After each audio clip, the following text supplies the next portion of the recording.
This is the Reader's Digest version of a highly technical report. The St. Johns County Clerk of the Circuit Court and Comptroller are opening up the books to taxpayers. The clerk and comptroller out with a guide for tracking tax dollars. Clerk designee John Rundgren.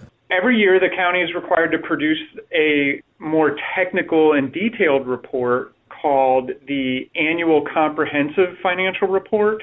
And the popular Annual Financial Report is a much shorter, condensed, easier to read version. And basically, it serves as a simplified version of what we call the ACFR, which is the larger detailed one.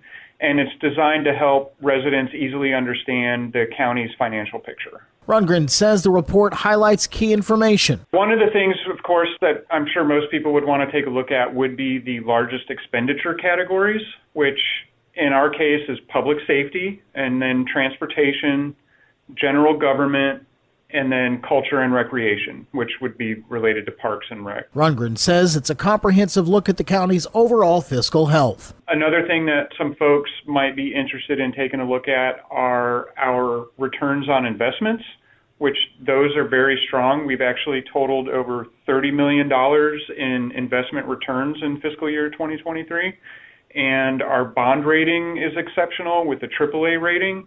And both of those just reflect the county's financial strength. You can read the report for yourself at stjohnsclerk.com/PAFR. For St. Augustine's Local Morning News, I'm Daryl Moody.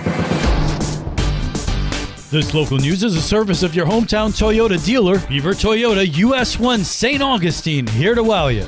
It affects both HOAs and condo associations. It's very complicated. Liz Ryan continues her series on new Florida laws. Local real estate expert Toby Tobin helps her break down changes in how HOAs are allowed to operate. There's a lot to unpack in the new law regarding HOAs, but here are some highlights. They can no longer fine residents for leaving garbage cans at the curb or at the end of their driveway within 24 hours of a scheduled trash collection. They can't fine residents anymore for leaving up holiday lights past the HOA's rules without prior notice.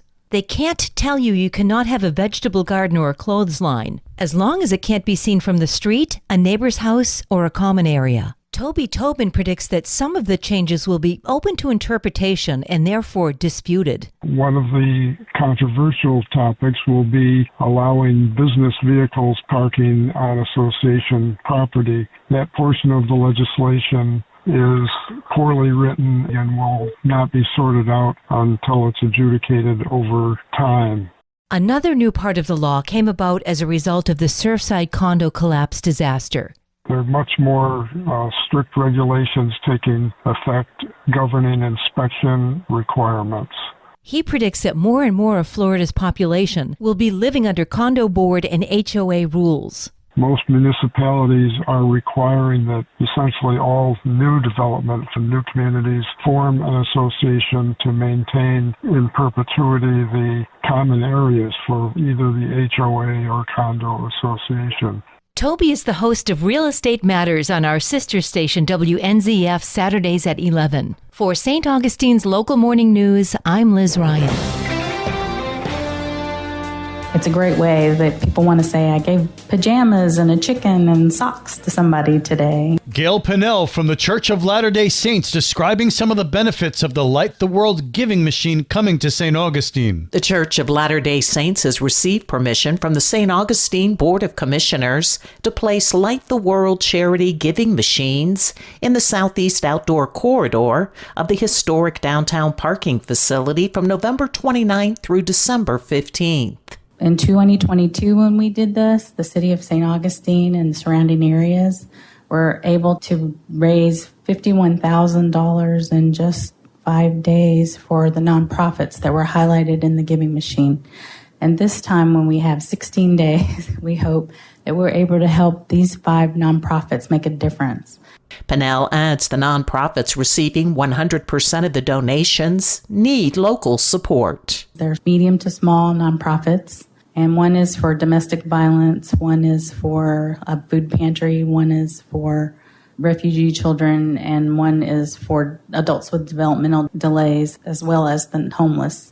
There will be a kickoff event on December 3rd from 6 to 7 p.m., so mark your calendars. For St. Augustine's Local Morning News, I'm Karen Johnson.